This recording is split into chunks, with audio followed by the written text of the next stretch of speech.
Inspiration Nation. Hello, Lee Kemp here for another week on the podcast. Here with both Jose Noya and Jelly Roll for another week on the podcast. How are we doing, guys? Very well, thank you. Very good. If you join us live, we're doing our avatars. Did you appreciate my Jelly Roll for your avatar, Grifster? It's not bad. That was pretty good. Thank you, thank you. It's like we were waiting for Jose here for some behind the scenes to turn up. The man who said, "Can we start at 5:30?" and he got here about 9:30. So me and Ryan have just been playing with all the avatar functionality in Zoom to get things going. But we are back. We might turn these off in a minute when we finish playing. YouTube, if you want to see it, just put Jose Noya Inspiration Nation. I struggle with the word inspiration. We're going to have to change the name of the podcast. Jose Noya Inspiration Nation into your Google machine. Go to the YouTube and TikTok links to follow him. You can see us live each and every week on both platforms. And of course, this video will be there with our wonderful avatars right now. Jose would have one, but he's not quite good with the technology, so we won't figure it out, at least not before next week.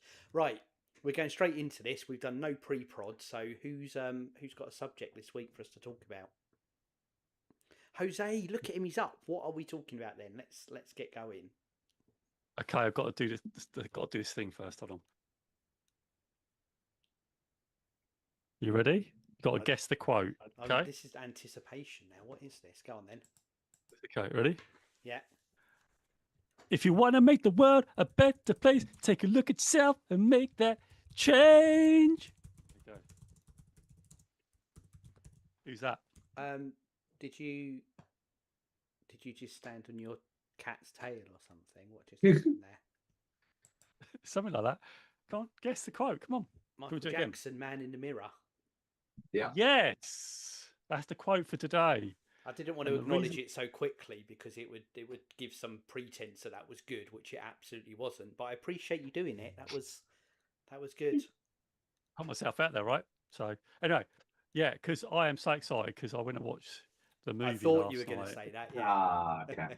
oh my god, it's so good. I really enjoyed it because obviously when I was younger, I loved a bit of MJ, and it just like the whole way through the movie, I was just tapping my feet. It's like a 2-hour music fest. Michael Jackson is really good. So I thought, oh, wow, this would be really good for the podcast. Anyway, that's what I thought would be quite a good quote for today. There you go.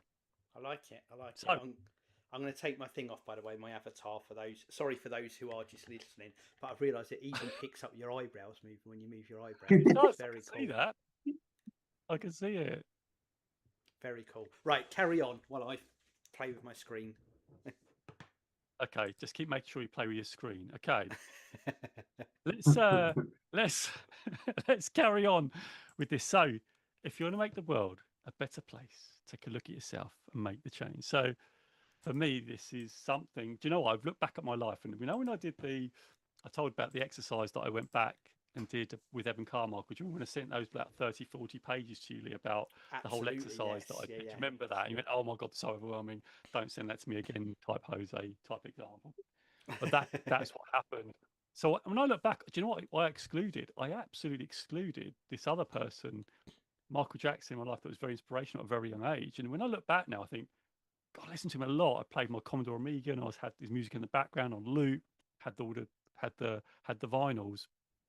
So this whole pattern, Rocky was one of massive, Sylvester Stallone. And I look back at it, I missed off MJ. I can't believe I missed off MJ. And when the movie came out, I thought, God, that links so much because a lot of the stuff that he talks about, sings about, is inspiration change. And so, yeah, and his whole life story is it's inspirational, really, in terms of his dad and how his dad was really horrible to him, and that he had to sort of, grow on his own. He actually fired his dad. Anyway, it's just so cool. And I think, yeah, so that for me is, if you want to make the world a better place, then just take a look at yourself and make the change. And I think that's what, I've wanted to do. But that's why the coaching journey's all there. So for me, yeah, that's what we're doing. We turn up every week, don't we? Rock up every week, and we do a quote, and we talk about, what we want to do differently, change, being better. So yeah, that's where it's come from. Yeah. Any thoughts from you, lovely lot? And I'll give you a little view from myself on this, and then I'll ask you a question to follow it up. But I don't listen to music a lot now because I generally listen to podcasts. So if I'm doing like when I'm making dinner each night, doing bits towards in the house, doing my DIY, driving in the car, which are the kind of times when I would do it. There's a lot of podcasts I listen to, so I get in as much of that as I can. But I have got like a playlist on our music app that we use, which every so often I'll just be like, oh, I need to listen to that, and I always feel, because it's, you know, it's my songs, and I always feel really highly motivated after listening to the music and the right music, and it is meaningful. There's one of the songs I'm actually going to get a quote from it, and I'm going to get it printed out and frame it. It's going to go at the wall behind me when I eventually get around to decorating this room that is new, but I've been in for 2 years now, so I've got no excuse for it not being decorated. And it always really highly motivates me. And they're all songs, a number of them. Well, we've done a few podcasts on songs for me, and the thing I like with it is not only, like we talked about in them, is how the meaning changes over time, but sometimes it's that bridge between me when I was listening to that when I was 18 or 20 or 25, and I had these, you know, vision for where I wanted to be, and me listening to it now where I've met a lot of the goals or exceeded some of those goals, or the goals are completely different, and it's like that person when I was 18 isn't me anymore, but the music's like my bridge, and it's me thinking about me then, listening to it and listening to it now. I don't know, there's something in there that I find really motivating and kind of conceptual looking back down the mountain. So I think music is so powerful for emotions and listening to it. And I say I think I feel that more because I don't listen to it very often. So for you listening to those things that, like you said, Joe, you'd almost forgotten about, but at one point set you off on a bit of a path for the person who you wanted to be. So how do you feel now with the person you are, looking back to how you'd have felt listening to those songs back in 1843 or whenever it was you listened to it? Yeah. Well, maybe a little bit further back, perhaps. Probably. Yeah, well, look, I didn't really have, when I was younger, I didn't really have that. But looking back now, I think, oh, that's really sort of, I don't know whether it's had a subliminal impact, like an unconscious impact on how I've become, because there's a lot of messaging in the background of these songs, isn't there? Yes, and it absolutely. shapes you in some way. So I'm wondering, have I intentionally shaped something, or is it something that's been pre-programmed because of the things that I was listening to? I don't really know. But looking back, I'm very proud of myself because I've helped people. Has been challenged in my life. I could talk about my mental health and all that, but I've got through them, and now I'm now here. So looking back at down the mountain, like you say, I'm proud of where I am. I want to go further. I don't want to sit still, but I think I'm really proud of the person I've become. Still challenges, of course, like everything in life. But for me, it just almost like a Steve Jobs moment of connecting the dots backwards. It's really weird. And you look at characters, like real people, not characters, like Michael Jackson or Rocky Balboa or Steve Jobs or whatever, the things you get inspired by, how that all just connects through that one word of inspiration for me. It's like, oh God, no wonder I just love that. And so it takes you back. As soon as you hear that music, it takes you right back to being a child in my bedroom, playing my Commodore Amiga, having that tape on loop. And when I was in that theatre, it just took me way back. I just lost track of time. And it's like we said, there's something visceral about it that I can't quite explain. I like that. That's exactly it. Yes. It was like the whole time through the movie, I was just like, the film, I was just like tapping my foot, and I just felt inspired through the whole film, because there's so much music in it. I think, oh my God, this is so good. And yeah, it was just almost like a trip down memory lane. But fast forwarding to now, you must think, yeah, this had a big influence. And like to the fact of the sorry, go on. No, you go. No, because it's really weird, because Meg went to see it a week before me, and they said they were inspired by it, and they sent me a little video of them playing the bass line to one of the tracks, and all they'd been listening to is Michael Jackson music, and then they'd done a massive deep dive into the whole way they made film and everything like that, and Jafar Jackson and all that. Anyway, it was really cool. And then I almost got that bug as soon as I went to see the film, and now today I've just put playlist, just play Michael Jackson, don't want to hear anything else today, bang. And it's like in the car this morning, on the way back in the car. Yeah, there you go. It's very visceral right now. And what I love as well, and this is the bit I get as well of a lot of it, is you love the song, but the song connects you to a memory of your part. It takes you back to a place in your past, doesn't it? And that's very unique for everyone what that is. Also, and I love all of this. There's no such thing as a Commodore Amiga, though, by the way. You've either got a Commodore or an Amiga. Hey, there is a Commodore Amiga. Was it Commodore that made the Amiga? Oh yeah, I'm getting mixed up. I was thinking Atari. Oh my god, I've turned into. Okay, yeah. What on that's earth are you two talking about? Do you know I had a Commodore 64. And then I've heard of a Commodore 64. And then Commodore and I had Amiga 600 was my next computer. Oh yeah, you had the one I had, the Amiga 500. The Amiga 600 came later. You had the separate tape deck. The one before yours, yeah. No, the tape is disk drive. They're all disk drives. But it's a separate disk drive, wasn't it, on the 500? I what don't we're know. doing, this is not on brand whatsoever, is it? What are you talking about? Lee's terrible memory of computers that may or may not have existed that he's getting wrong completely. I still have it in my loft. I correct myself on your Commodore Amiga. You were quite right. Ryan, anyway, please save us from this rambling nonsense. I was going to sit here and say I don't think music imprints that much on me, but I think that's a lie. I'm not sure that it's true to say that. But I wouldn't. It might be that I've still got some years on YouTube, but I don't hear a song and think back to a previous time if it's one of my older songs. Now I might do when I've given up on any hope of still being young, but until that point, I feel like I am. I'm on the precipice of everything around me is going to become scary in a different generation's world.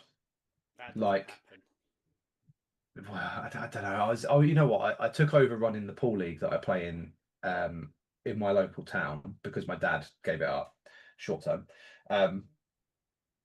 And well, yeah, short story, but I gave it up. So I took it over and I've set it all up. It's running as normal, fine.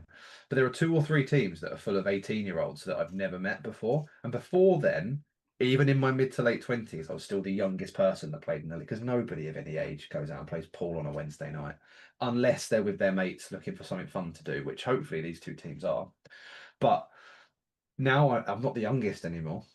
And it's oddly scary that, but I don't necessarily associate music immediately with memories, but I can in some scenarios I can. So perhaps I'm still building that you're right. repertoire. There's potential. I'm trying to move about, but I don't think you're not old enough to be nostalgic yet. But as you get older, that sounds weird. It's weird to say that, but yes. But I think it's weird to say that, but yeah. Joe, you said it about, because I'm very much, when I say about how I feel and the motivation, it's all retrospective. I don't know. I think a lot of it, like you said, Joe, was subconscious at the time. I mean, I look at my songs now, which are all on my list because they're songs I like, but there's a definite theme on my list to songs that are about people breaking the mold or being different or overcoming adversity. That's the thing. You know, if you could sum up my music catalogue as a person, it would be Steve Jobs, I think, in that kind of renegade, rebel, different thinking type thing. And in fact, Renegade that talks about Steve Jobs is one of the songs on my list, in fact. But I don't think that was a conscious decision in building my mental catalogue of songs. And although they influenced me, it was more subtle. It's all very much a retrospective thing. And yeah, but I don't think I'd have had that retrospective thing at 30 because I don't think I'd be at a point where I'd be looking back as much as I'm looking forward. Yeah, I'm totally with you. I was actually going to ask you a question about that. Is there? You said you look back and there's like a pattern. Like you said, well, no, it wasn't a pattern. You said another word. I can't remember what the word you were. There was my songs. Theme. Yeah, if you can describe that theme in one word, what would it be? Renegade. That's awesome, isn't it?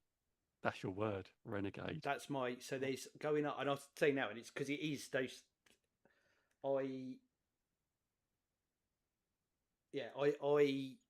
I don't. It's not pride myself anymore, but I'm very much I'm not going to do something just because it's what other people have done before. I'm building a way to do. And like I said, I'm a buffet learner. I learn to do things, but I would put myself.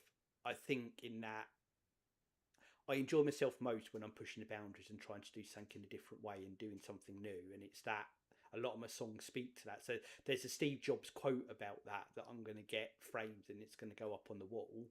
There's a song that's got a few quotes from that as well.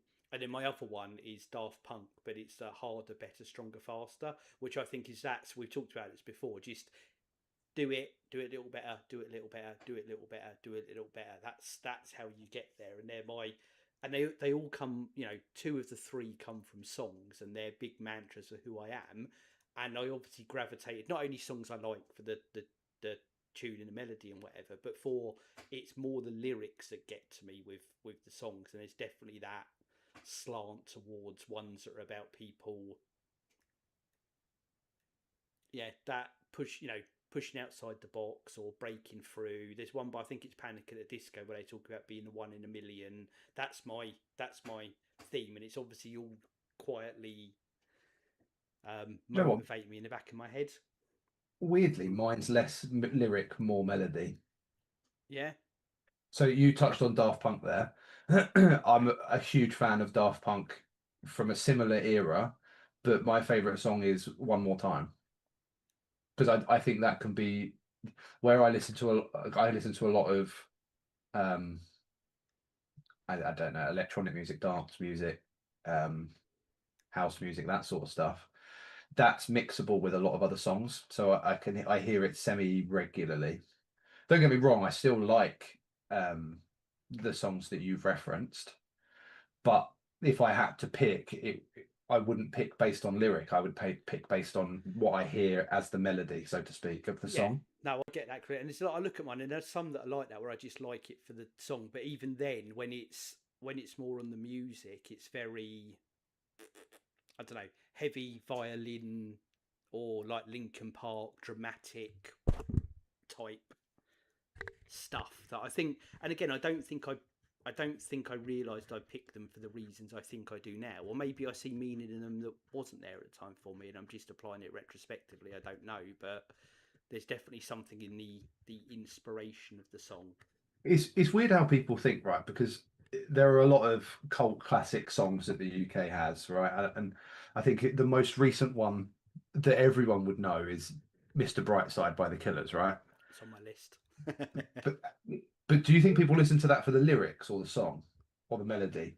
Because he talks about the girl that he's with running off with somebody else, right? That's pretty much the premise of the song. But have you actually paid attention to the lyrics that are in there? We Like did you a whole episode of me dissecting of course, the lyrics. no, of course. But as a generalization from like the world, do you think people are listening to those sorts of songs as cult classics for the lyrics that are in them, or for the melody and the feeling that the song gives? It's a weird perspective. I definitely think it's a feeling, but I don't know if that comes from the melody or it's the lyrics or it's both. The lyrics, yeah. But for me personally, it's the story it tells. That's what it is. Sure. I love where they tell a story. But I think, like you said, and that's the top one on the list. And I think it's probably 3 things, right? It's the actual like melody and how you get on with it, how you speak to it. It's the lyrics. But then as well, as you get older, it's the memories you attach to that. Because that, as well as all the things I talked about in the song, that was out and was a huge song at what would have been my peak going out with my mates time as well. So it's got that, all those memories attached to it along with everything else. Yeah, sure. Yeah, I think you're right. I think it is a bit of a trifecta. It's the words you hear, it's the melody you hear, and it's what you associate those 2 things with. Yeah, I totally agree with you, because when I first listened to the tracks, the MJ tracks, I didn't really listen to the lyrics. It was all about the melodies, it was all about the beat, it was all about how they sounded. And now as I've got older and I've gone back and I've looked at the lyrics and examined them more, thinking, oh god, there's a lot of stuff in here that's probably shaped that I wasn't thinking I was taking in. Subliminally going in, right? Over and over again. Well, I used to listen to Kanye West and Jay-Z when I was younger. Sure, fine. But it wasn't until I was in my mid to late teens that I actually pay attention to the words that they were singing about and then applying that to a context somewhere else.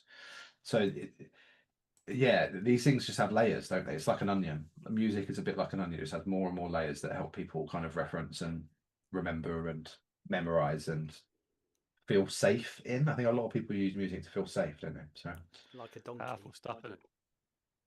I've got a comment. Like an onion. Where is this going? Where is this going? I'm referencing Shrek, but it's just lost on everybody. Oh, yeah, it is a bit lost on me. Sorry, God, we've got a few minutes left, so I'll stop my babbling. Oh, it's because we've got MKS on the chat saying music is mood and lyrics are like a memory for me, which is interesting, isn't it? I love that. Yes, and I think that is a Mm. good description of those two parts of it. 100%. Oh, and Painhammer's in the house as well, just saying hello, friend. Hello, Painhammer. Welcome to the live again. Is he rages? So got the regulars back, which is brilliant. MKS know them very, very well. It's brilliant. Look at that. Yeah. So what are we taking from this? What I mean, we got 9 minutes. I've got 9 minutes, so a little bit of time. I was just thinking, what's our takeaways, I suppose, or what? I'm not sure. Oh yeah, we have. Look at that. So we've got more time than I allowed ourselves on it. So because I'm conscious, my playlist took over your Michael Jackson talk, Jose. So is there anything else? Oh well, I'm just thinking because no, I really like it because it's got what music actually means to us. But it's really interesting to hear dynamic about I love like Ryan's point around. Well, I listened to the melody, but then I didn't really listen to the lyrics. But when I got listen to the lyrics, and has that shaped me, even though I wasn't really listening. It's more like background, but playing it really enjoyed the.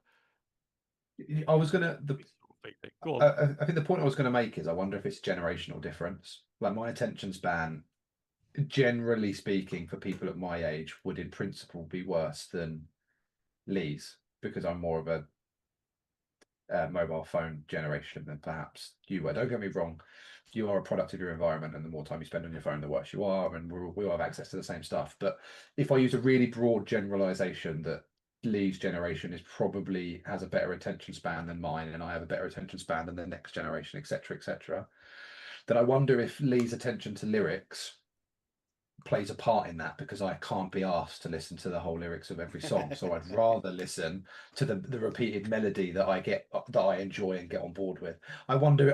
The only reason I brought it up is I wonder if there's a correlation between those two things, and that's a proper social experiment type comment that's got nothing behind it. But just as a weird hypothetical, I wonder if there's something in that. I don't know. Well, maybe one leads to the other because that's what happened to me, right? It was the melody, the drive, the feel of the music, and then it's like not now, but like later on in my life, it was that. Oh, what is he singing about? And then it's for sure. So maybe also songs have got shorter as time's gone on, right? You used to listen to Mozart, who had like 45-minute symphonies, and then kind of how old Queen were quite. Queen were quite famous for having quite long songs, especially in concerts and things like that. But you don't see songs that last longer than 2.5-3 minutes mainstream these days. And if you do, that's kind of the outlier to what the norm is. So what generational grouping are you in, Grista? What year were you born? I'm a 95, so I'd be a millennial, I think. You're a late millennial as opposed to an earlier millennial, which is me. So we're at different ends in the spectrum. Yeah, so Gen Z's attention span, which is around 8 seconds, and it's 12 seconds for millennials. So you're thinking, it's only, it's still seconds, but that's almost 50% more, isn't it? So, and it says it is due to digital consumption habits in the same song format. So in the 80s, songs averaged 4 minutes, and now they average 3 minutes or less, just like you said there. So it's definitely. I just wonder if there's something in that. I also think songs have less lyrics these days than they did. And it says 30-40 years ago. You consume it in short snippets now. I mean, look how many songs took off because they became the track that was used on TikTok for people's videos. And the free, the 30-second snippet on TikTok and repeat. And then actually that caused the song to take off because of that. Because of that. Weirdly enough, and I know we're trying to wrap up and I will let us wrap up. Weirdly enough, I was listening to a podcast segment earlier on TikTok from Akon. I'm sure you probably know who Akon is, right? Lee, I know you will. You know who Akon is, right? He's like Mozart, right, but quicker. Yeah, he was talking about how individual record sales 20-30 years ago, he was selling a single for like $2.99, but his ringtones on mobile phones were selling for $4.99 a sale. So he decided to start releasing music that would sell better as ringtones than they would as singles to make more money. And I genuinely, hand on heart, can pretty much guarantee you that most artists are creating songs these days to get picked up on Reels, TikTok, YouTube Shorts, Facebook, whatever. So that is the track. That's the traction that they get is getting a viral song. Like the Jet 2 Holiday Girl I don't know if Jet 2 got. I don't know if Jet 2 get the royalties for that, or if she gets the royalties being the voice actor.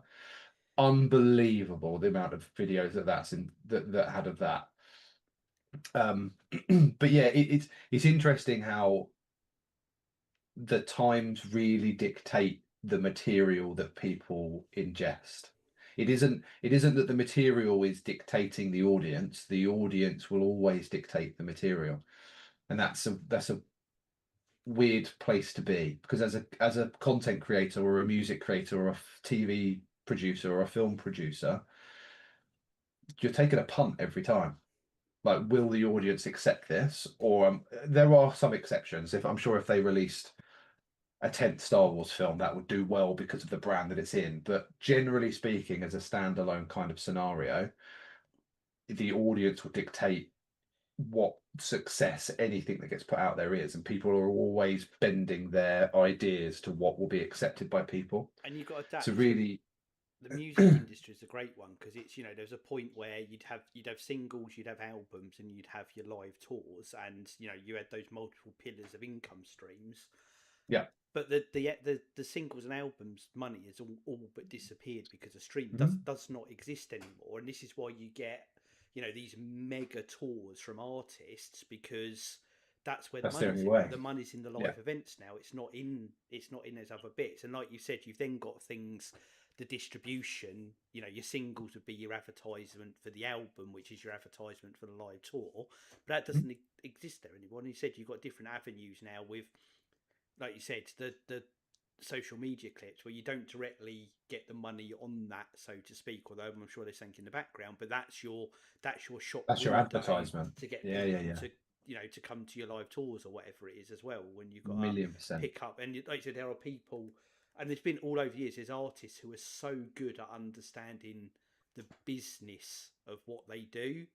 That being said, that Akon's really good and how he adapted to it, and there's been artists who've done that, where they've really maximised where the eyeballs are and what they do. And if you ever get to read about it, Snoop Dogg is fascinating as well. His understanding of the industry and the ancillaries and marketing and what you do with it. And look how amazingly successful again he was. But it's the business brain that sits behind it, and people adapting to how the world changes. And I wonder how that will change in 30 years' time. People talking about their memories of music, because it won't be in the same way that it is now, because people don't consume music in the same way. It's just fascinating how it all changes.